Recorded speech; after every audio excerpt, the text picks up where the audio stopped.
"You make me suffocate," my stepmom said to me, so my dad sent me away to live with my aunt. Years later, after I finally thrived and built a real life, he tried to erase it all, and I refused. Hi, 15 male. Here. Probably too much backstory for a random post, but if I don't put it somewhere, my brain's just going to run laps with it. Also, sorry for any typos. I'm typing on my phone and autocorrect acts like it's my stepmom. My mom passed from an illness when I was a baby. I don't remember her voice, just the photos my aunt keeps in a shoebox, and this one story about how I used to kick off socks like it was my job. My dad raised me alone until I was 9. He's the kind of guy who talks like he's in a meeting even when he's just asking you to pass the salt. Small coastal town, postcard views, seagulls that do not respect personal space. He worked a lot, which I understood even as a kid, but a lot of the time it felt like I was background noise to his schedule. When I was 9, he got married. She, stepmom, came with a big smile and energy like a brand new planner. You know the type. Everything has a label, and somehow you're also a task to check off. At first, I tried super hard. I cleaned the kitchen without being asked. I laughed at jokes that had dust on them. I pretended not to notice when she rearranged my stuff to make it easier. They were happy, and I wanted to be a good team player. Then she got pregnant, which I was actually excited about because, baby, tiny socks, tiny hats, tiny chaos, all good things. That's when the apartment apparently couldn't fit all of us. It's a small place near the marina. 2 bedrooms, 1 bathroom, and a back patio that gets morning sun for like 19 minutes and then nothing. I get that space is space. I also get that there's a difference between we're tight on room and you're the piece that doesn't fit. I didn't have the words for that then. I just heard things through the thin hallway at night. Stuff like fresh start and routine and what's best for everyone. I wasn't supposed to hear, obviously, but houses carry voices, especially ours. One afternoon, while she was making it easier in my room, she paused, looked straight at me, and said, soft but sharp, "You make me suffocate." At 10, Dad said I'd live with my aunt for stability. It sounded temporary. He talked logistics. He didn't say he'd miss me. My aunt met me with water, food, and calm. She gave me the bigger room without a speech. Practical love. Paperwork was already done. Bus routes, library card, routines. She made the basics easy. Dad called most Sundays at first. I could hear the marina on his end. Those big clanging sounds from boats I can't name right. He'd ask about grades and if my room was clean and say, good, good, like a stamp. Sometimes stepmom would pop in like a commercial and say, hi, honey, and then it was back to budgeting his time. I didn't hate him. I still don't. I just understood that the version of family he had in his head was a room I wasn't standing in. The baby came. I got a photo of a squishy face in a tiny hat. I put it on my desk next to a crooked paper crane my aunt tried to make. I visited that summer and held my brother, and he grabbed my thumb and fell asleep, and I swear my heart did something weird and new. I went back to the city and started remembering bus routes without the list. I found a corner bakery that puts too much sugar on everything, which is exactly the right amount. I learned how the school office smells in September. Dust plus lemon cleaner. I remembered to put my laundry in before 8 p.m., so we don't fight the building for machines. Little things. The kind that make a life. If you're wondering if I felt abandoned, I don't have one clean answer. Some days it was, hey, this works, I'm okay. And some days it was me staring at a bent fork for 10 minutes, like it had secrets. My aunt called me kiddo, but only when I looked tired. I got taller and my backpack strap stopped cutting into my shoulders. I started to sleep through the night without waking up to double check that I was allowed to be where I was. Summer's here again. I'm back at the coast, and inside the house things feel pointed. A kitchen conversation lit the fuse. Yes, I'm safe and have somewhere to go. I just need a plan. The city wasn't welcoming, but I found a court, got lost less, and kept showing up. My aunt's place runs on gentle systems. Notes instead of lectures. If I mess up, we fix it together. School was better than expected. Staff learned my name.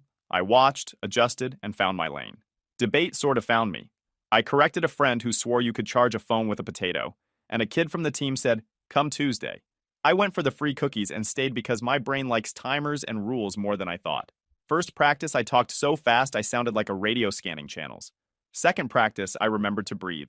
Coach said I had good flow, and I pretended that didn't make me grin like an idiot. By the end of the year, I was leading drills, and people actually listened.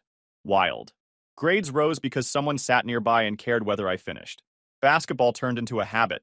The rec center court has a chain net that sings when you actually hit it right. There's a regular group. Eli, headphones kid, Leo, too fast, maybe part hummingbird. Two taller dudes who block like it's a sport by itself, and Mr. Elias who never plays but always shows up with a pump and advice. At first, I was absolutely not helpful. Then I learned to set ugly screens and see the open guy. The day Eli said, "You coming tomorrow?" I realized I was in. No membership form, just show up and run. I made a small crew. Art kid, math brain, fixer. We traded memes and helped each other pass. I still went back to the coastal town in the summers. That part didn't change. My brothers are little rockets. One tells me facts like he invented colors. The baby used to fall asleep holding my thumb and snore like a tiny bear. I keep trying with them because they didn't pick any of this. We build towers that fall, and they laugh like falling is the point. I can work with that. Contact with Dad during the year turned lighter. He'd text when report cards landed. Good job. Sometimes a 2-minute call on Sunday that felt like he was squeezing it in between other things. It didn't hurt as much when I stopped waiting for more. Not in a dramatic way. More like switching off a notification that always made me flinch. Stepmom made sure I knew my place without ever saying it straight. I'm not in their family group text. I only know the name because my brother told me once. Just us four. He said it happy. The way kids do when they don't know names can feel like closed doors. I smiled and asked him if he wanted to draw dinosaurs. He said yes and gave the T-Rex sunglasses. Very important detail. Routine is a cheat code. Show up, organize, eat decent. Life wobbles less. By spring, coach said I should try for captain next year. I pretended to play it cool and then grinned into a paper towel dispenser like it was a mirror. Being captain isn't about yelling. It's about noticing the quiet kid who needs someone to stand with them before the round. It's running a quick drill even when you'd rather go home. It made me feel useful in the exact way I didn't feel in that hallway at 9 years old. School ended.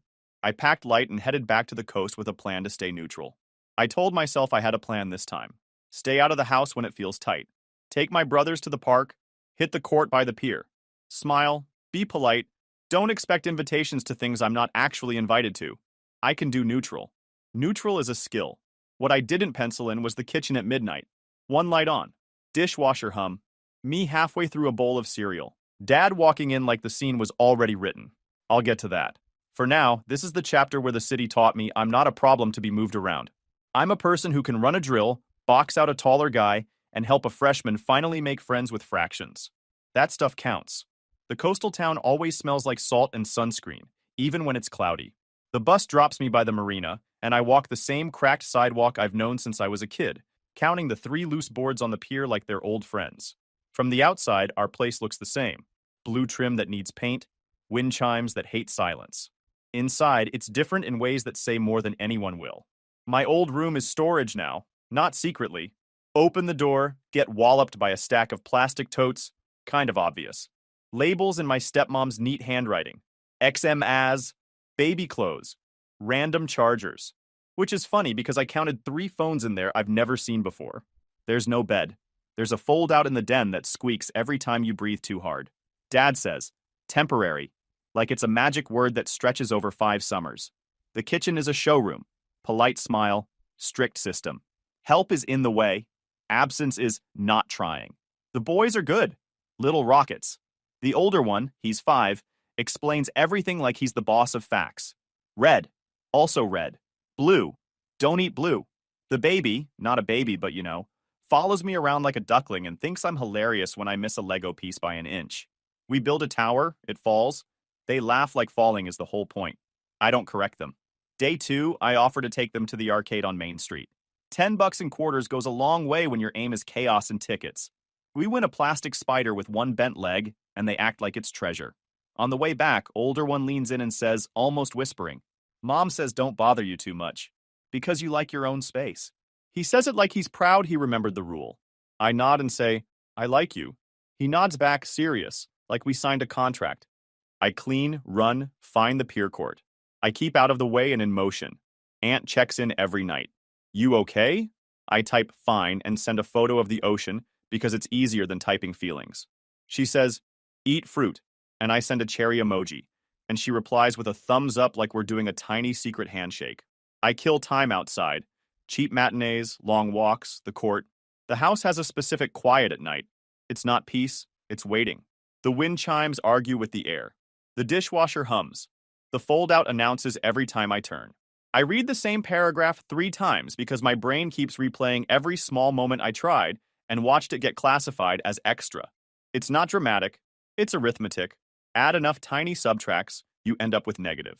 On the third night, I get up for cereal. Midnight kitchen, one light on. The counter has a sticky ring from a glass nobody wiped. I know which cabinet squeaks, so I lift it a certain way. I stand there, spoon in my mouth, thinking about the court behind the pier, and if I can fix my left-hand layup by next week. I'm halfway through the bowl when I hear footsteps. Dad walks in like the scene is already scripted. He doesn't say hi. He pulls out a chair and sits across from me like we're at a meeting. I put the spoon down. The dishwasher clicks into the rinse cycle. Everything feels colder even though the air didn't change. That's where the talk starts. And where this chapter stops. Dad sits like the chair owes him money, and the table is a form he has to sign. He folds his hands, looks at my cereal like it's a schedule problem, then looks at me. I've been thinking, he says, which usually means he already decided. Junior year's around the corner. Senior year after that. It doesn't make sense for you to keep bouncing between places. We're going to keep you here. You'll finish the last 2 years at home. There's a solid online program. Flexible. You can do coursework from here. Be with the family. Help with the boys. It'll be better for everyone. Stability. There it is again. Stability. I put the spoon down so I don't snap it. Online? I ask slow. As in, not my school. Not Aunt's city. That we never includes me. I'll loop her in when the time is right, he says. No need to complicate this. Complicate this equals tell the person who actually takes me to the dentist. I try to keep my voice calm. I'm captain next year. Debate. I tutor. I've got a system there. I'm doing well. He calls them nice. Grades first, family first. Something in me snaps. That house never felt like mine, I say. He stiffens. Watch your tone. I know you work. I also know I'm not in the chat and my room is storage. He leans back, slow. You're being dramatic. Aunt's place wants me back. Here. I disappear. He steeples his fingers. He loves that move. You're 15, he says, calm in the way that sounds like a rule. You don't see the full picture. As your father, I have to make decisions you don't like. That's part of the job. He says enrollment is next week and he'll handle it. What about my brothers? I ask. Last attempt to meet him where he's pointing. I can still visit. I can still be around. I'm not saying never. I'm saying not like this. Not out of nowhere. It isn't out of nowhere, he says. We've been talking about this. We equals him and stepmom. Not me, not aunt, not the person doing the living. I stand up because sitting feels like agreeing. I can't talk right now, I say. I don't want to say something I can't take back. His eyes narrow just a touch, like I stepped out of the little dance he choreographed. Decision is made, he says. I wanted to tell you first, so you didn't hear it from someone else. We'll discuss details later. Tell you first is doing a lot of work there. I rinse the bowl even though the sink is empty, because I need to do something with my hands. Okay, I say, because arguing in a kitchen at midnight is a great way to wake 2 kids who deserve actual sleep. We'll talk later. He watches me like I just failed a quiz I didn't know I was taking. Good night, he says, and leaves. Quick pause, fellas. YouTube just dropped this new hype feature. If you're hooked on this story, smash that hype button. It tells YouTube this video deserves to blow up, and it keeps even crazier stories coming your way. Thanks so much for your support. All right, back to the drama. I stand there a second after he's gone, listening to the house breathe. The fold-out squeaks when I sit down. I stare at the ceiling and count cracks like they'll form a map out of here. I open notes and type 3 promises to myself. I won't yell, I'll say what matters, and I'll offer a plan instead of a tantrum. I get up, grab my phone again, and start typing to Dad. I'm sorry I got heated, I write. Can we schedule a call tomorrow afternoon? I want to explain why school with Aunt is better for me, and how I can still be part of things here. I have ideas. I keep the message tight, because if I write a novel, he'll skim, but I make sure the plan is clear. I propose weekly video calls at a set time so I'm not just a ghost voice, monthly in-person weekends during the school year, a longer winter break here, and a summer service trip we could plan together next year. So we actually do something side by side that isn't a lecture. I add my grades, the captain thing, and the tutoring, because those aren't just trophies. They're proof I'm not running from anything. I'm building something. My thumb hovers over send. I think about the boys asleep down the hall, one of them kicking off his blanket, the other drooling on a stuffed dinosaur. I think about Eli asking, "You coming tomorrow?" Like it's normal to assume I belong. I think about Mrs. Park and cake slices wrapped in foil. I think about my aunt's squeaky highlighter and the way she pretends not to hear me cry, because the pretending is a kindness. I hit send. The message whooshes off like a paper airplane you hope doesn't immediately nosedive. I put the phone face down, turn off the lamp, and stare at the dark. The fold-out squeaks when I roll over. I tell myself to sleep. I tell myself to be calm tomorrow. I tell myself not to break in half just because someone else thinks gluing me into their picture makes it whole. In the morning, I'll take the boys to the park. I'll run by the pier. I'll keep the promise I made myself about staying calm and clear. And then I'll talk like a person who knows what his life looks like when it actually fits. I really hope he answers, but I already know what I'll do if he doesn't. And I checked my phone 3 times before Dad texted back. It was late morning, sun already mean through the blinds. The message was short. I stated my decision last night. That hasn't changed. Do not keep messaging about this. I'm out for work and back Saturday. We'll speak then. He didn't respond to the part where I offered calls and visits, and the service trip idea. No response to the part where I said sorry for raising my voice. Just a door, closed and labeled later. At the park, the older one wanted to race everyone. He ran like he had rockets in his legs and no brakes. The younger one sat in the sandbox and narrated his shovel as if it had important meetings to go to. I laughed at the right moments and felt that weird twin feeling of loving them for real while also counting down to the second I'd have to hand them back and be a wall again. The sun kept burning, the slide kept squeaking, and I kept telling myself not to think about Saturday like it was a dragon. I gave Aunt the short version. She said we'd handle our side if needed and praised the plan. Telling Stepmom felt risky, but necessary. Her text finally came while I was rinsing sand from tiny shoes in the sink. It was short. I didn't know this was happening. Hang tight. That was it. No smiley face, no extra words, just a door that might open. I reread it twice to make sure I wasn't imagining the tone. It wasn't warm exactly. It was more like a redirect, not kindness, power changing direction. The house started to shift after that, like someone adjusted a thermostat. Stepmom made a call in the bedroom with the door half closed. I heard my name once, muffled, then the low buzz of 2 people using their calm voices to move furniture inside your life. I hated that it felt like the answer had to come from her. I hated that my please listen bounced off Dad and stuck to someone who won't even add me to a chat. I also wanted it to work more than I wanted to be right. Dad texted me around dinner. We'll discuss when I return. Not a yes, not a no. Just a delay that tasted like metal. He asked me to keep an eye on the boys while she ran to the store. I said yes because the boys didn't pick any of this, and because saying no would give someone an easy line about me not helping. We ate early. The older one told me his 3 favorite colors in order, then changed the order mid-sentence. The younger one mashed peas with scientific focus. I cleaned while they played with the rubber snake and made it talk like a cartoon villain. Stepmom came back with a bag of groceries and a new set of dish towels that matched the fruit bowl. She thanked me for helping, then adjusted the stack I'd just made. Habit, I guess. When she put the boys to bed, the hallway felt like a stage waiting for a scene. I sat on the fold-out and tried to read a comic, but the panels kept blending into each other. I checked my phone twice even though I knew nothing else was coming.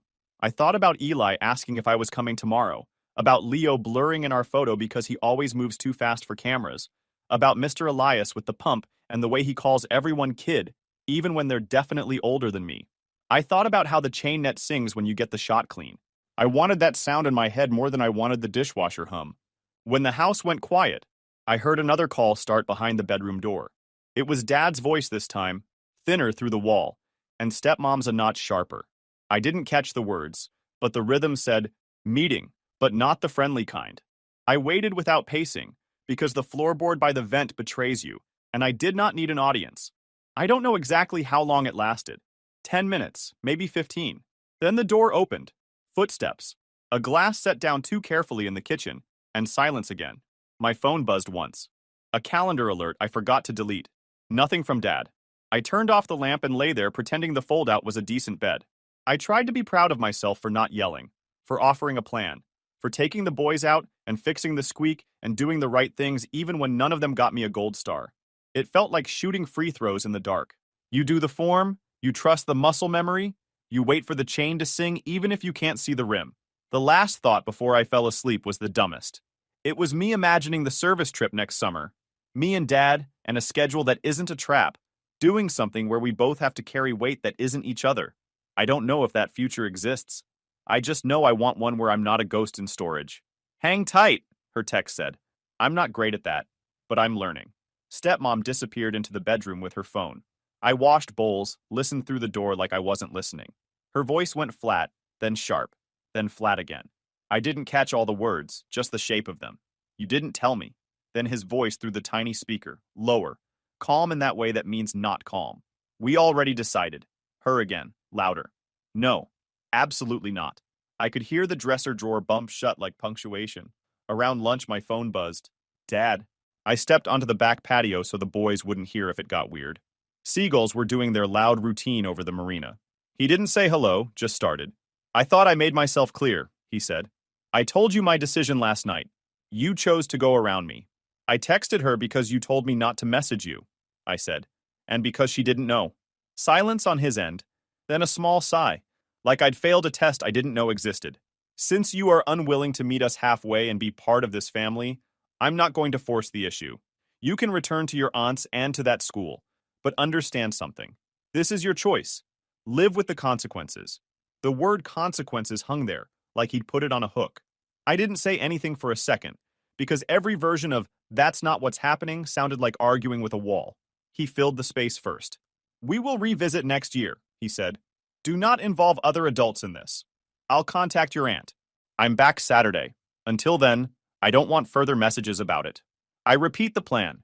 He ends the call. I stood there on the little patch of patio with the chipped tile and the spiderweb in the corner, and felt two things at once. Relief, like a window opening, and that old stupid ache like I'd just got told my seat was in the hallway again. Inside, the boys were building a tower with blocks that don't really match. I sat on the floor with them and tried to be present, and not think about the hook word he left hanging. Stepmom, your father's handling travel. Make sure your aunt can meet you. My email pinged a little later. It was an itinerary forwarded from Aunt. Dad had sent it to her with one sentence. He'll be on this. Aunt added, I can pick you up, kiddo. Proud of how you handled things. I closed my eyes for a second at that last part because my whole body needed it. On the way back, the older one said, Are you staying forever? Like it was a riddle. I told him I was going back to school soon, and that I'd call on Sundays so we could show each other what we built that week. Towers or drawings or whatever counted as awesome. He thought about it and said, Okay, but you have to show me your tower first. Deal. Dinner was quiet except for the baby narrating peas again. Stepmom made 4 plates, set them with perfect edges, and told me there was pasta on the stove if I wanted. I ate at the counter and didn't mind it as much as I did last year. Not because it felt right, because I finally stopped pretending it was going to become something else if I stared hard enough. After, I washed all the dishes, left them in the rack, and didn't blink when she restacked them into her version of correct. Fine. Arrange the plates. I'm arranging my life. When the house went to sleep, I walked down to the pier. The court by the water had one light out, so one side looked like a badly lit stage, but the other hoop was good enough. A couple teens I'd run with before were there. One guy in work boots again. A kid in a hoodie who doesn't pass much but tries harder than anyone. You in? Someone asked. And I said yeah. And that was the whole interview. We ran until sweat made my shirt heavy, and the chain sang a few times, and I felt my lungs in a good way. Work boots slapped me 5 and said, Nice board, kid. It wasn't much, but it was not nothing. Back at the house, the fold-out squeaked like it had a sense of humor. I scrolled through my phone and found the awful blurry group photo from the last day in Ant City, where Leo jumped mid-shot like a ghost. I texted Eli a dumb joke about how the pier court needs a fundraiser for new lights. He sent back a photo from our rec center, bright and loud, and said, Tuesday? I thumbed yes before remembering I wouldn't be there by Tuesday. I typed, next week, I'll be back, and sent it before the feeling could fall apart. I thought about Dad's consequences word and tried to name one that actually belonged to me. The only ones that came up were the ones I picked on purpose. If I keep my life in the city steady, that means doing the work I said I'd do. If I say I'll call on Sundays, I call on Sundays. If I'm captain, I show up early and stay late, and help a nervous freshman figure out where to stand so their hands stop shaking. Those are consequences I can live with. The rest of it, being labeled ungrateful because I didn't sit where someone put me, that's not mine to carry. I fell asleep a different kind of tired, not smashed. More like someone turned a heavy switch and the room hummed in a better key. In the morning, I packed without overthinking it. Hoodie, 2 shirts, sketchbook, that same rubber ball I bounce when I think. The older one tried to sneak the rubber snake into my bag, and I let him, just to see if he'd laugh when I found it later. He did, and he made me promise to send a picture of the snake in my aunt's kitchen, like it had traveled the world. Stepmom says, text when you land. Same choreography as when I was 10. Aunt met me at the station like always, with water and a granola bar like I'd just run a race. I didn't realize how much I needed that until I saw her. She spotted the rubber snake sticking out of my backpack and raised an eyebrow. New roommate? I told her it had a job guarding the cereal. She nodded like, okay, as long as it pays rent. Her place feels like permission to breathe. Welcome home on the board. I actually unpack. The rubber snake guards the cereal. I send the boys a pic. Sunday call set. First shot bricks, second drops, chain clicks something back into place. Coach saw me in the hallway the next morning and did the quick nod he saves for people who show up. Captain meeting after school, he said, like we'd never paused. I told him I was in and meant it. Later, I checked the tutoring sign-up and 3 freshmen had written my name. One of them added PLZ help with 5 Z's. I'm not saying I'm a hero, but I printed fraction worksheets like a person with a plan. Talk about the coast? Not yet. She slides strawberries over anyway. I text Stepmom that I landed.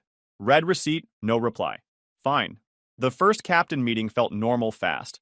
We went over practice schedules, planned a beginner clinic, and made a list of easy wins. Remind everyone not to grip note cards like they're hanging off a cliff. Teach the new kids how to time roadmaps without sounding like robots. Set up a group chat that doesn't leave people out. I named it All of Us, which might be petty, but sometimes petty is just accurate. After school, I hit the court and actually boxed out someone taller, which is rare and satisfying. Eli said, okay, big body, and I told him to relax with the compliments. Leo tried a ridiculous reverse layup, missed, then did it again, because of course he did. On the way home, I stopped at the corner store and missed her. Choi told me the creamy ramen was back. I bought 2 and didn't even pretend it was for later. Dad called Sunday at 6, which surprised me enough that I had to pace once around the table before answering. He sounded like he was talking with his jaw tight. He asked if I was settled. I said yes. He asked about my classes. I told him the schedule. He told me to remember priorities. I said I would. We lasted 7 minutes without it turning into a debate. Then I asked if the boys could say hi next time. He said they were in the bath. I said okay. We hung up and I didn't feel like I'd been squeezed through a strainer. That's a win. I sent the boys a photo of the rubber snake helping with homework. The older one sent back a drawing of a skyscraper labeled My Tower with arrows and a stick figure on top that was definitely him. The younger one sent a picture of his foot. 10 out of 10, no notes. I'm steady, not fixed. He may say, revisit forever. I'll keep building the room that fits. Tomorrow, court, tutoring, captain stuff, rice. Boring, heroic, enough. If you read this far, thanks. I'm not asking for medals. I'm asking for the reminder I keep giving myself. You're not a guest in your own story. Write your name on the whiteboard. Hang the rubber snake on the fridge. Make the call on Sunday. And if someone tells you to live with consequences, choose the ones you can carry and set the rest down.